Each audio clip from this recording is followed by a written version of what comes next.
ဒါဆက်ဆွဲရင်ဒီဘက်မှာမင်းပေါင်းထပ်မယ်နော်ဒီဘက်မှာလည်းကြောင်းဆွဲဒီဘက်မှာလည်းဒီလိုကြောင်းဆွဲမယ်နော်ဒီညာကိုစမှတ်လို့မှတ်ထားလိုက်လားပခုံးကိုလည်းဒီရလဲဆိုင်အဲ့တော့မင်းတစ်ကြောင်းဆွဲပြီးပြီဆိုရင်သူ့ရဲ့ဒီမှာစစချင်းရှင်ခါတယ်နော်ရှင်ကျင်ကြောကျင်ပုတ်ခါပခုံးကြားလိုက်ကိုရှိအဲ့ဥစ္စာရှင်ရတယ်ဒီဥစ္စာကကြတော့လက်မအနေနဲ့ဖြစ်တဲ့အတွက်အဲ့တော့ဟောပါနော်သူ့ရဲ့ရှည်ရဆက်ခွန်ပေါ့နော်ဆက်ခွန်အဲ့ဆိုရင်ဒီမှာဆက်ခွန်ဒီမြင့်မှတ်ခဲ့ပါနော်ဒီဘက်ကနေလည်းဆက်ခွန်ဒီမြင့်မှတ်ခဲ့တက်ပြီးဒီမှာဘောင်းမှတ်ဆွဲလိုက်မြင့်ကြောက်ခဲ့တယ်ကိုအစင်ပြေသလိုဆွဲလို့ရတယ်ဒီလားဒီကနေတစ်စင်ချင်းဆွဲလို့လည်းရတယ်တခါလေးကိုရှည်ကိုမှတ်ပြီးတော့ဆွဲလို့လည်းရတယ်နော်အဲ့ဒါပြီးလို့ရှိရင်ဒီမှာပခုံးကသူ့ကိုစားထားတာကအပြင်ရခွန်လက်မရတယ်အဲ့တော့ဒီမှာခွန်လက်မနော်ခွန်လက်မဒီလက်မခွန်ပွဲမြင့်ချခွန်ပွဲနော်ဂျိုင်းကပုံမှန်14 15 16 19ဆိုရင်ခွန်ပွဲတိုင်းချလို့ရတယ်အရန်ဂျိုင်းကြီးတဲ့သူတွေ18တို့19တို့20တို့အဲ့ထက်ကြီးတဲ့သူတွေဆိုရင်ဒီမှာ10တို့10ခွဲတို့နော်အမိုင်ကောင်ကိုထိချရတယ်ဒီကြမှာဂျိုင်းပြန်ချိန်တာပေါ့နော်ပြီးရင်ဒီဘက်မှာလည်းဒီမှာခွန်ခွဲမြင့်မှတ်တယ်နော်မှတ်ပြီးလို့ရှိရင်ဒီဘက်မှာဒါဆိုရင်ဒါလာပါမြင့်ဖြစ်သွားတယ်ဒါဂျိုင်းမြင့်ဖြစ်သွားမှာနော်အဲ့ဒါပြီးလို့ရှိရင်ရှင်ကြမြင့်သူ့ရဲ့ရှင်ကြမြင့်တော့ပါအောင်နော်ကြမြင့်ရတော့ဘယ်လောက်ရှိလဲတော့10ခွဲသူ့ရဲ့ရှင်ကြမြင့်က10ခွဲရှိတယ်နော်10ခွဲဆိုရင်10ခွဲနေရအောင်မြင့်တယ်မြင့်မှတ်တယ်နော်ဒီဘက်မှာလည်း10ခွဲနေရအောင်မြင့်တယ်မြင့်မှတ်အဲ့ဒါပြီးလို့ရှိရင်ဒီမှာဒီမြင့်လေးကိုဒီလိုမျိုးဆက်လိုက်မယ်နော်ဒါဆိုရင်ဒါရှင်ကြမြင်နော်ပြီးလို့ရှိရင်ကုတ်ခါမြင်လာမယ်ကုတ်ခါမြင်က14ခွဲရှိရယ်ကြားလို့ကြတော့မတူဘူးပေါ့နော်တိုင်းလို့ရလာတဲ့အထီတိုင်းပဲဒီနေရာမှာမှတ်တယ်နော်မှတ်ပြီးလို့ရှိရင်ဒီမှာမြင်ဆွဲတယ်မြင်ဆွဲပြီးပြီဆိုရင်ဒီမှာသူကဒီမှာနော်ဒါဆိုရင်ဂျိုင်းမြင်ဒါဆိုရင်ရင်မြင်ပြင်ကြမြင်ကကြတော့ရင်မြင်ဖြစ်သွားတယ်နော်ကုတ်ခါမြင်ကကြတော့ခါမြင်ဖြစ်သွားတယ်ဒါကိုရှင်လုံးမှတ်မယ်ဒါကိုခါလုံးမှတ်မယ်နော်ဒါကကြတော့တင်ပေါ့နော်တင်မြင်ဖြစ်သွားပြီပြီးလို့ရှိရင်ဒီနေရာမှာဗာကြံလေးလဲဆိုတော့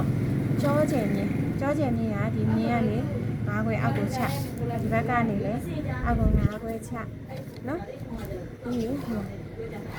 5ခွဲချမယ်ပြီးလို့ရှိရင်ဒီမှာဒီဘက်မှာ3လက်မ11ပြီး3လက်မနော်ပုံမှန်တိုင်းပဲပြီးကြမှာကိုလိုချင်တဲ့ level ကိုသွားတယ်ပြီးရင်ဒီဘက်မှာ3လက်မချ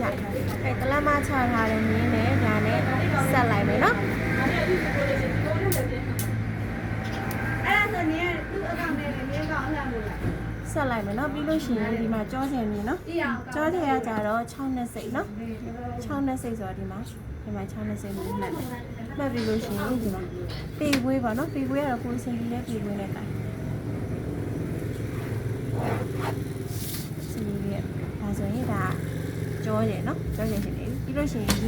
ရှင်မသူ့ကိုတွက်ထားတာရှင်ဘက်လက်30ရှိတယ်အဲ့ဒါကိုလေးနဲ့စားထားတာဒီမှာ800တော့ဒီမှာရှင်နော်ရှင်းမှတ်လိုက်ဆက်ပြီးတော့ဒီမှာဒီဂျိုင်းမင်းနဲ့ဒါနဲ့ဆက်လိုက်တယ်နော်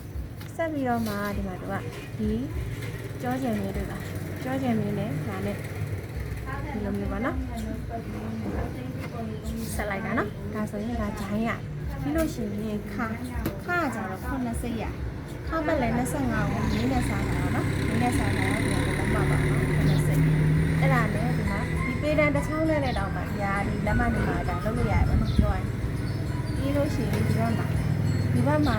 9စိတ်ဆိုတော့ဒီဘက်မှာ10လက်မလောက်ကိုဝင်လိုက်တယ်ပြောရရင်တားကြီးလေဆောင်းတော့နော်ပြီးရင်ဒီမှာဒီလေးလောက်နည်းနည်းထပ်ကိုတက်တယ်ဒီလိုမျိုးလေးပါနော်ဒီလိုလေးဝိုင်းထားလိုက်နော်ပြီးရင်အားကြနေလဲဆိုတော့ခါစားတယ်နော်ဒီမှာကြောစားတာပေါ့နော်ဒီမှာ၄စိမ့်ဝင်မယ်4စိမ့်ဝင်ပြီးတော့ဒီအောက်ကလည်းဒီ3စိမ့်လောက်နေရပါတော့3စိမ့်လောက်နေရနဲ့ဒီလိုမျိုးဆက်မယ်ဆက်ပြီးပြီဆိုရင်ဒီမှာခါကြတော့ဒါတလက်မနော်တလက်မပုံမှန်တိုင်းတလက်မချထားမယ်နော် ပုံမှန်တိုင်းတစ်လက်မှချထားပြီးတော့ဒီမှာနော်လို့ရှိရင်ဒီမှာကြံနေတဲ့ဟာကိုဒါခဏလက်မှဆိုတော့တော့ဝက်တော့တုံးဝဲနော်အဲ့တော့ဒီဟာနဲ့ဒါနဲ့ဒီချင်းကြံနေဒီသွားဆက်လိုက်တယ်နော်ဆက်ပြီးတော့ဒီဘက်မှာဒီမှာလေးစိတ်ဒီဘက်မှာလည်းလေးစိတ်ဒါနဲ့ဒီမှာဆက်တယ်ဒီဘက်မှာ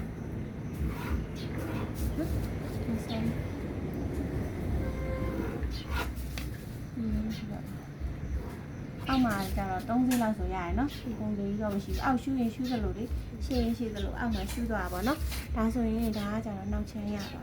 အဲ့ဒါကိုနောက်ချမ်းဆိုရင်နောက်ချမ်းကိုဒီလိုမှတ်ထားတယ်နော်ဟိုဒီဥစ္စာဒီကလက်မနေနဲ့တင်တာဖြစ်တဲ့လက်မနေမှာဆိုရင်နောက်ချမ်းလေးစဆွဲဆွဲတဲ့ခါလေးဒီဘက်မှာမြင်းမှတ်နော်ဒီဘက်မှာလည်းမြင်းကလက်မမြင်းဆွဲအဲ့လိုမြင်းဆွဲခိုင်းတာလဲဆိုတော့ဒီစာရွက်တွေကပြောရင်မညီဘူးလေနားရီမညီလို့ရှိရင်ညီတော့အောင်ရေးဆွဲခိုင်းနေတယ်ပေါ့နော်အဲ့ဒါမှကိုကဒီတင်ကြမြင်ကိုမမှတ်တတ်ဘူးဆိုရင်ဒီမှာတင်ကြသူ့ရဲ့တင်ကြဘယ်လောက်တိုင်းနေလဲခါကနေအောက်တင်ကြတိုင်းနေတာ8တို့9တို့ရှိရမှာလားနော်ဒီလိုမျိုးဆွဲကြည့်လိုက်ဒီဘက်မှာလည်းအဲ့လိုပဲဒီဘက်မှာလည်းဆွဲကြည့်လိုက်နော်အဲ့လိုမျိုးဆွဲပြီးတော့သူ့ရဲ့ဒီတင်အမောင်ဆုံးနေရာမှာပဲတင်ရမှတ်ဒါတင်အမောင်ဆုံးနေရာမဟုတ်ဘူးတင်မောင်ဆုံးနေရာမှာပဲမှတ်တာဖြစ်တဲ့အတွက်တင်မောင်ဆုံးနေရာမှာပဲရှိရမှာနော်